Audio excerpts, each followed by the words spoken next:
এই গরু, তুমি কেমন আছো? গরুটা পছন্দ হয়েছে? না। লিস, কি? এদিকে আসো, বল করে। এদিকে আসো, আমরা কথা বলি গরুর সাথে। গরুটা পছন্দ হয়েছে কি তোমার? হয়েছে গরু। গরুটা কি ডাকে? হাম্বা বলে ডাকে, তাই না? আম্বু, আম্বু, গরুটা কি বলে ডাকে? হাম্বা। আম্বু।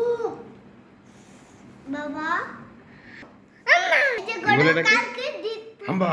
এই গরু কালকে দিত তোমাকে তো কুরবানি দিতে হবে, কালকে ধুয়ে দিয়ে তোমাকে তো কেটে ফেলতে হবে। তুমি মন খারাপ করো না। মন খারাপ করো না। আল্লাহ আল্লাহ আল্লাহ আল্লাহ খুশি হবে। আল্লাহ খুশি হবে, তার ইচ্ছা। হ্যাঁ। আল্লাহ বলেছেন যে তোমরা কুরবানির সময় খাবে হচ্ছে গরু, হাঁস, এসব তোমরা খেতে পারো।